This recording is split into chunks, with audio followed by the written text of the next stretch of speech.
रामलाल ने अपने जीवन भर की कमाई से एक नया ठेला खरीदा। अचानक से बारिश हो गई। गरीबों का क्या, वही खाना वही कमाना। चलिए स्टोव चालू करते हैं और फिर गरम पकौड़े निकालते हैं। उसके बाद ग्राहकों की भीड़ बहुत ज्यादा होती है। ये बात भी सच थी। अमीर से लेकर गरीब तक हर कोई रामलाल का इंतजार करता था। करे भी क्यों न गर्मा गर्म पकौड़े, ऊपर से इतने स्वादिष्ट कि हर किसी के मुंह में पानी आ जाएगा। लेकिन सभी को इस बात का दुख भी था कि उन्हें बरसात के मौसम में भी पकौड़े बेचने पड़ रहे हैं। लेकिन रामलाल एक मजाकिया और खुशमिजाज इंसान था।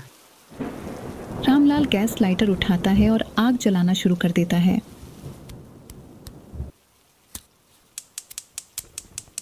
इतनी बारिश हो रही है, आसमान में बिजली चमक रही है और आग भी ठीक से नहीं जल रही। कुछ भी हो, ग्राहकों की डिमांड तो पूरी करनी ही होगी। तेल भी गर्म हो गया होगा। जर्नी से हिलाता हूं।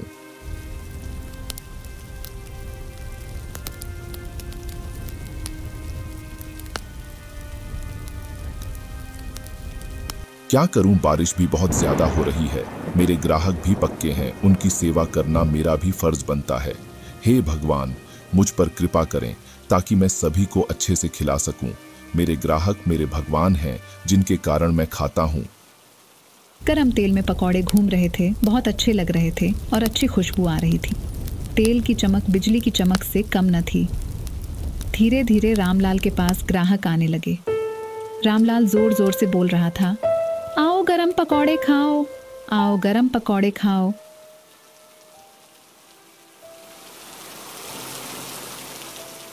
दीदी बताओ, मैं आपके लिए कौन सा पकौड़ा बनाऊं, मिर्च या आलू पालक का पकौड़ा? भाई मुझे पकौड़े, मिर्च और आलू पालक दोनों चाहिए। भैया सच में आपके पकौड़े देखे तो मुंह में पानी आ जाता है, इतने स्वादिष्ट लाजवाब। यह लोगों का प्यार है। ठीक है बहन, मैं आपके लिए एक प्लेट पालक पनीर और मिर्च पकौड़ा बनाऊंगा। रामलाल प्लेट उठाता है और उसमें बहुत ही सफाई से मिर्ची पकोड़ा और पालक आलू का पकोड़ा डालने लगता है।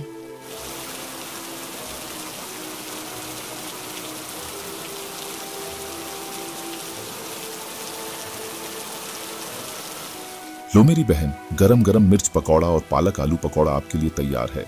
बहुत तीखा और नमकीन है। ठीक है मेरे भाई, मैं अपना छाता नीचे रख देती हूँ और छत के नीचे आ जाती हूँ और गरम गरम मिर्ची पकोड़ा और पालक आलू के पकोड़े का आनंद लेती हूँ। रामलाल बातें कर रहा था, वह आराम से पकोड़े खा रही थी। पकोड़े इतने स्वादिष्ट थे, उसे पता भी नहीं लगा कि कब खत्म होंगे। वह खाली प्लेट से ऐसे ही खाती जा रही थी। यह सब देखकर रामलाल को हंसी आ गई। रामलाल के ठेले पर ग्राहकों की संख्या बढ़ती जा रही थी। रामलाल सब ग्राहकों को देखकर बहुत खुश होता और खुशी खुशी से सभी को मिर्ची पकोड़ा और पालक आलू का पकोड़ा खिलाता। मुझे बताओ बूढ़ी माओ, मैं तुम्हारे लिए कौन से पकोड़े बनाऊं, मिर्ची पकोड़ा या फिर पालक आलू पकोड़ा? बेटे मेरे लिए तुम मिर्ची पकोड़ा और पालक आलू पकोड़ा बना देना। मैं जहाँ पर पेड़ के नीचे खड़ी होकर खा लूंगी। बारिश भी थोड़ी कम हो गई है। ठीक है माँ, मैं तुम्हारे लिए कौन सा पकोड़ा बनाऊं? मुझे भी ऐसे ही पकोड़े पसंद हैं, नमकीन और मसालेदार। मैं छत के नीचे जा रही हूँ, पकोड़े वहीं लेकर आ जाना। ठीक है, वही लेकर आ जाऊंगा। सभी का ऑर्डर लगता हूँ और सभी को गर्मा गर्म मिर्च और पालक आलू के पकोड़े खिलाता हूँ।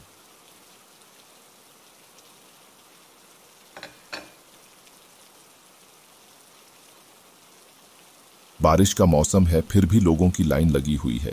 हे भगवान, सभी दुकानों पर ऐसी ही लाइन रखना। अपने सभी ग्राहकों को भगवान माने और अच्छा सामान दें और अच्छा मुनाफा कमाएं।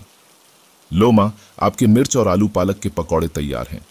एक तो बारिश का मौसम, ऊपर से रामलाल के पकोड़े, सच पूछे बेटा मुंह में पानी आ जाता है। एक प्लेट पकोड़ा इधर खाऊंगी, एक प्लेट पकोड़ा बहू के लिए घर लेकर जाऊंगी। क्या बात है, इतने स्वादिष्ट और तीखी है मिर्ची पकोड़ा, मजा आ गया। बेटा दूर से ही तेरे पकोड़े की इतनी खुशबू आती है कि रास्ते में जाने वाला हर कोई तेरे पकोड़ों का दीवाना हो जाता है। वह दोनों आपस में बातें कर रहे थे। इतने में एक बच्चा बारिश में भीगता हुआ रामलाल के पीछे खड़ा हो गया, जिसके पांव में टूटी फूटी चप्पल थी। वह मुंह से कुछ नहीं बोला। रामलाल ने पीछे मुड़कर देखा रामलाल समझ गया कि बच्चा पकौड़े खाना चाहता है। एक गरीब की चुप्पी को एक गरीब ही समझ सकता है। रामलाल उसे अपने ठेले के पास ले गया। गरीब है तो क्या हुआ, जान तो तेरे में भी है ना। जितना मन करे उतना खाओ, पैसे की चिंता मत करना। मैं आपके लिए भी अच्छे से गर्मा गर्म मिर्च और आलू पालक के पकौड़े बना देता हूँ। रामलाल की दरिया दिल्ली से सभी लोग बेहद हैरान थे। रामलाल बहुत दयालु और ईमानदार होने के कारण सभी का दिल जीत लेता था। रामलाल ने सोचा कि हर कोई भगवान द्वारा बनाया गया इंसान है। गरीब की सेवा और भगवान की पूजा एक ही बात है। शाम हो चुकी थी और रामलाल अपने घर जा रहा था। क्या करूं, बारिश इतनी हो रही है कि ग्राहकों का घर से बाहर निकलना भी मुश्किल हो गया है। इतने सारे पकौड़े बच गए, इनका क्या करूं? ग्राहकों को तो कल भी ताज़ा ही पकौड़े दूंगा। नया ठेला खरीदा है, उसकी किश्त भी कल चुकानी होगी। कई बार इंसान बाहर से तो खुश दिखता है लेकिन अंदर से टूटा हुआ होता है।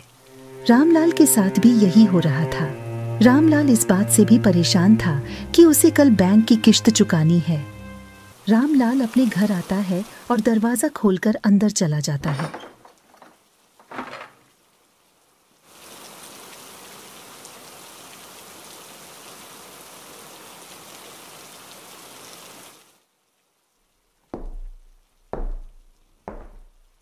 रामलाल की पत्नी रामलाल के लिए चाय लाती है। रामलाल परेशान होकर अपनी पत्नी से कहता है, क्या करूं, मैं जितना पैसा कमाता हूं उससे तो घर का गुजारा ही बड़ी मुश्किल से चलता है। हम गरीब बैंक से कर्ज तो लेते हैं लेकिन उसे निकालना हमारे लिए बहुत मुश्किल होता है। मुझे समझ नहीं आ रही कल बैंक का कर्ज दूं, पकौड़े भी बनाने हैं, कल सामान भी खरीदना है। जा फिर पकौड़े बनाने के लिए सामान खरीदूं। इतने में रामलाल की पत्नी बोली, कोई बात नहीं, भगवान पर भरोसा रखिए, वह कोई ना कोई हल जरूर करेंगे। जहां इतने दिन देख लिए वहां एक दिन और सही। हम अपने ग्राहकों को धोखा नहीं दे सकते, वे हमारे लिए भगवान का रूप हैं। आप खुद बाजार जाएं, ताज़ी सब्जियां और सामान लेकर आएं, हम ग्राहकों को ताज़ा पकौड़े परोसेंगे। रामलाल खिड़की के पास खड़ा होकर सोचने लगा और बारिश देखने लगा।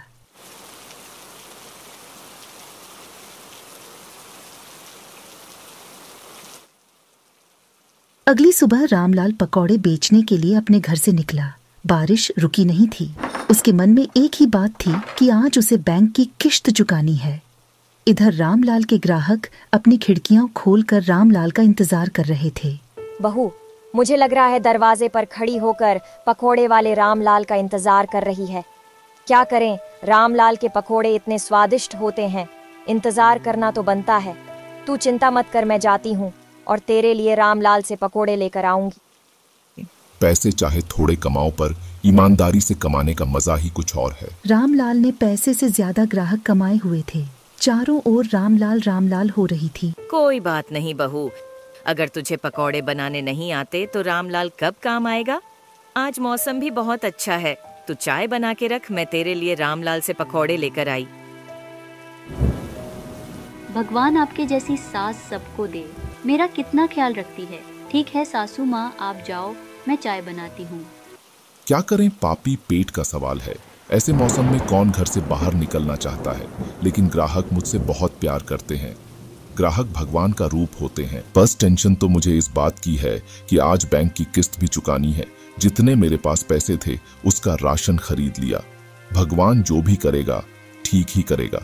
इतने में रामलाल गैस चूल्हे को आग लगाता है और अपने प्यारे ग्राहकों का इंतजार करता है। रामलाल ने देखा कि सब ग्राहकों से पहले आज वही गरीब बच्चा फिर रामलाल के ठेले की ओर आ रहा है।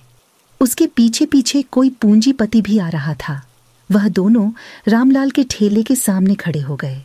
रामलाल ने पूंजीपति को छोड़कर सबसे पहले गरीब बच्चे को अपने पास बुलाया और बोला, बहुत बारिश हो रही है, तुम बीमार हो जाओगे। तुम्हारे पास छाता भी नहीं है, आज खाओ, कल का पता नहीं कब बैंक वाले मेरा ठेला उठा कर ले जाएं।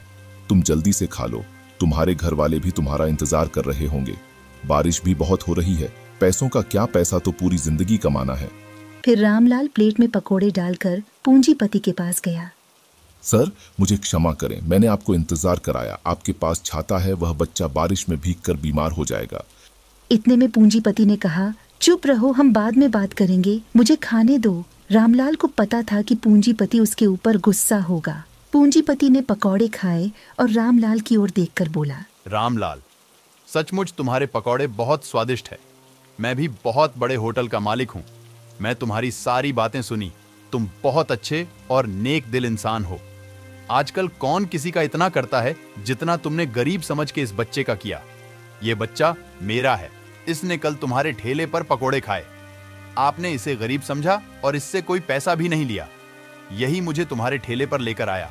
मैं भी बहुत गरीबी से उठकर आज बहुत बड़े होटल का मालिक बना हूं। इसलिए मैंने अपने बच्चे को भी गरीबों वाले संस्कार दिए हैं। मैं तुम्हारे पैसे चुकाने आया था। तुम्हारे पकौड़े बहुत स्वादिष्ट हैं। मैं तुम्हें अपने होटल में नौकरी देना चाहता हूं। तुम अपने मुंह से जितनी रकम कहोगे मैं देने को तैयार हूं। पूंजीपति की बात सुनकर रामलाल बहुत हैरान हुआ। रामलाल के पास पैसों की सचमुच तंगी थी। दूसरी ओर उन्हें अपने ग्राहकों से भी बहुत लगाव था। रामलाल ने पूंजीपति को बोला, आपका बहुत बहुत शुक्रिया। मैं यह नौकरी नहीं कर सकता। मैं अपने ग्राहकों को अपने स्वार्थ के लिए नहीं छोड़ सकता। मुझे ऐसा लगता है जैसे मेरे ग्राहक भगवान हैं। मुझे माफ कर देना। पूंजीपति ने रामलाल को बोला, ठीक है, आप कभी भी सोचकर बता देना। आपके लिए मेरे होटल के दरवाजे हमेशा के लिए खुले मिलेंगे। इतना बोलकर पूंजीपति अपने बच्चे को साथ लेकर चला गया। रामलाल के ग्राहक यह सब अपनी आंखों से देख रहे थे। वह सभी रामलाल के पास आए और बोले, सचमुच आप ईमानदार और नेक दिल इंसान हो। आपने एक तरफ उसे बच्चे को गरीब समझकर मुफ्त में खिलाया, वहीं दूसरी ओर आपने अपने ग्राहकों का प्यार देखते हुए एक पूंजीपति की नौकरी को ठुकरा दिया। हम हमेशा आपके साथ हैं। इतने में वह बूढ़ी औरत बोली, बेटे, तूने बैंक का कर्जा देना है, फिर भी तूने अपने ग्राहकों के प्यार के आगे नौकरी को ठुकरा दिया। हम आपके ग्राहक हमेशा आपके साथ रहेंगे। हम अपने रिश्तेदारों और सभी दोस्तों मित्रों को बताएंगे कि रामलाल एक बहुत सच्चा और नेक दिल इंसान है। उसके ठेले से ही पकौड़े खाना। ऐसे सभी ने रामलाल का साथ दिया और कुछ ही दिनों में रामलाल के पास बहुत भीड़ जुड़ने शुरू हो गई। दूर दूर तक रामलाल के पकोड़ों की चर्चा होने लगी। देखते देखते कुछ दिनों में ही रामलाल बहुत बड़ा पूंजीपति बन गया।